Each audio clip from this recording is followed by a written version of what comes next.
What's up, guys? Today let's take a look at Snail Shell Tiger Girl Garu.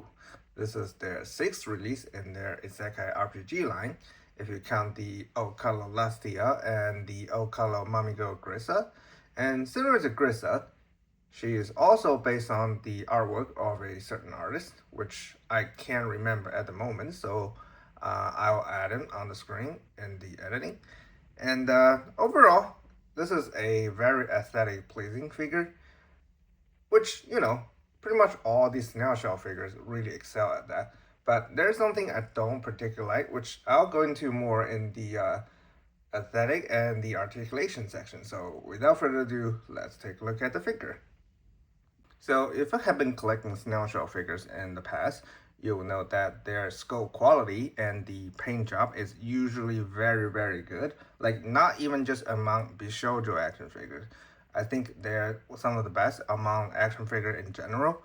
And this figure is no exception, although there's some sculpted choice I don't particularly like. But first, let's go over the overall aesthetic. Let's take a look at the details first. Nice looking faces, although compared to the artwork, for some reason her face seems a bit rounder, and the hair, is this hair? Yeah, I think this is hair. The paint job and shading, color transition on the hair, sculpted details, very good. Shading here, very shining bell, and the tiger palm, very good. This is removable, but you have to remove the robe first, which I'm not gonna do, which I'll going to explain a bit later. You can see the healthy thigh and the stocking that had a little bit of see-through. Very nice. I really like how they have done the skin tone, or rather the finish, when you compare it to the Native Second Act, Queen Elspeth. This is a bit too shiny for me, and this is perfect. I love it. Let's take a look at the back. Strap has some shading on it, zoom in a little bit, and her cake,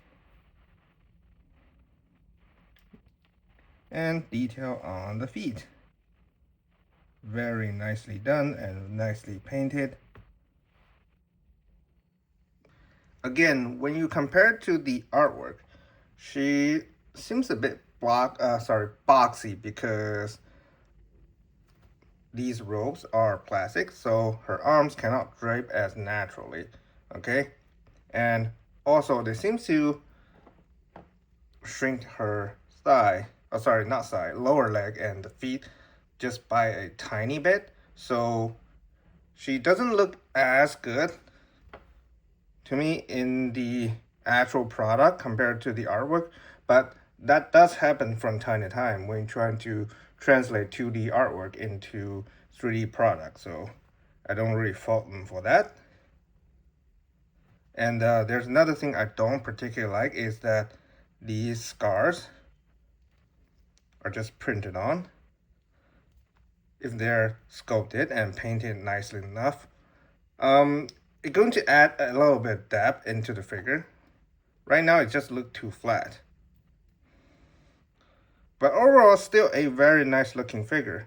Next, we're going to take a look at her articulation. The head can look up this much, look down, rotation, tilt a little bit. So the neck range is not particularly good. Obviously, she's not gonna have any butterfly range because the strap and no dedicated butterfly range. She can raise arm about this much.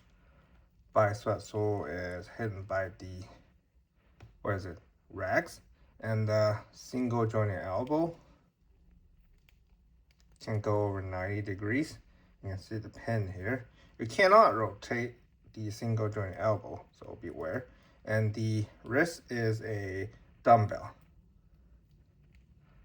Now, this is, for me, is a point of contention, because there's no waist cut, so only a diaphragm joint, which is pretty typical of them.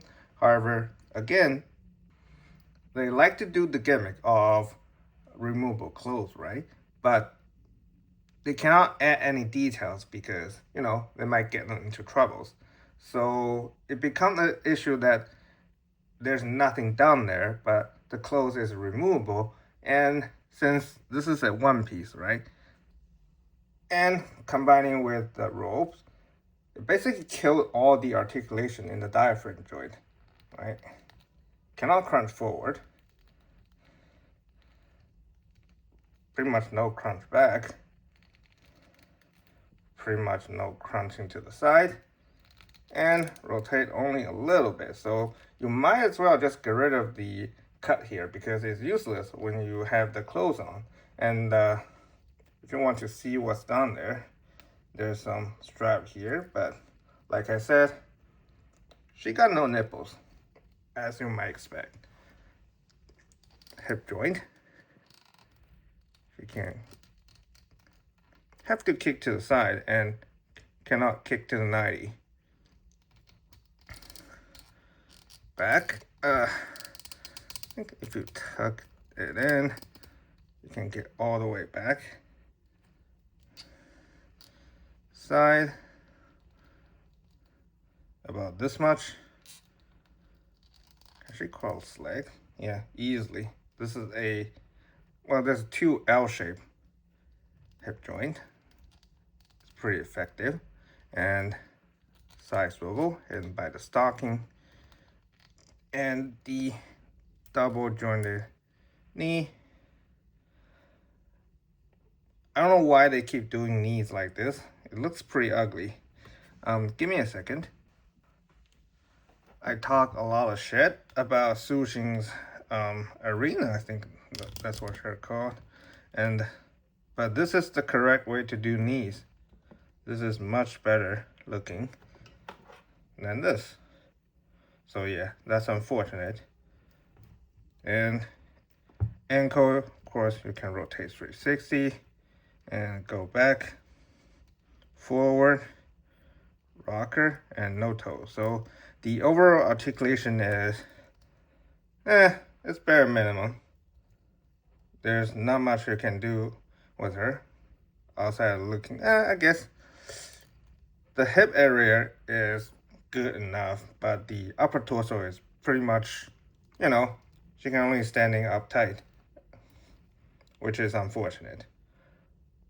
I definitely think they should just ditch the whole removable clothing. Just cut a articulation cut here and just glue this one piece on the body and get it over with. All right, let's take a look at her accessories. For face, she come with one extra, a yelling face. It's pretty well done, and of course articulate eyes.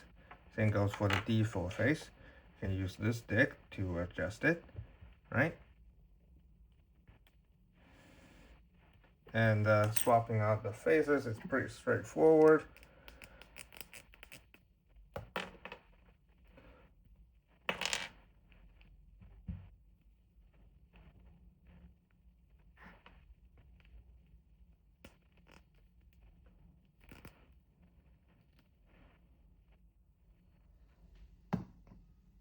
Okay, and for alternative tiger claws, you got a pair of stretch ones, a pair of fists, a big fishbone, very nicely detailed and painted.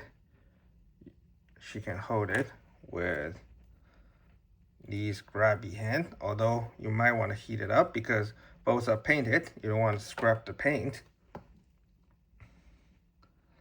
Same goes for this big chunk of meat. I wish this is sculpted, not just printed on. And this is removable. And same with the fishbone. You can hold it in her hand. What else? Oh, and the tails.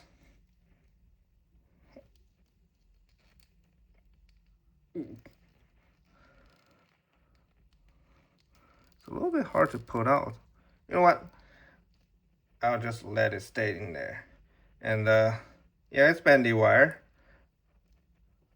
So, although for some reason I didn't find any hole on the bendy wire, so I'm afraid it might have the risk of cracking in the future if you let it bend it for too long. So hopefully that's not the case. What else? Yep, snail shell stand, pretty typical stuff, and 2 replacement wrist joint. She definitely does not come with as much stuff that I would like considering her price point. Like 1 or 2 more replacement faceplate and something like fishing rod that they showed in the promotion photos, or a fire space would be nice. Right now, I feel like the offering is a little bit bearing. Again, considering this is about 60% more than your usual figures, which I think it is understandable to some degree because this is a brand new scope and the paint job is a lot more complicated compared to, for example, Panzer Bunny here. But still, I think they should add at least 1 more face to have a bit more variety, because right now it's just normal face and the yelling eating face. She doesn't even have a cute face, so oh well. Let's take a look at her size comparison. Compared to Lady Second S, Queen Elspeth, and Zombie Girl Grisa, with Snail Shell Panzer Bunny and Lotto Toy Tonia. If you're wondering about the height comparison with Lastia, the Priest Girl, and the Eileen, they're about the same height as her. 30-minute Sister and Kotobukiya's Fremont Girls, Kyoto and Figma, Sushin and Hasuki, and lastly, Mythic Legion and Accessory Studio. Overall, I definitely feel a little bit disappointed about the whole offerings. The paint job and scope work is definitely very well done as per usual. Like, they're always the strong suit of Snail Shell. And even I nag about the price, it is not crazy expensive, right? It is still pretty affordable. Just that at this price point, I expect a little bit more. Like, for example, when you compare this to Lotto Toys, even after they raise their prices on their newer releases, they still offer a lot more compared to Garu here, which, you know, not saying Garu is bad, it's just that they could do a bit better. But on the other hand, Bishoujo action figures aesthetic is way more important than the regular figures. And like I said many times before, aesthetically, this figure is awesome. So I can definitely see the appeal to a certain guru collector. Alright, that's pretty much it. Thank you guys for watching, and I'll see you guys next time.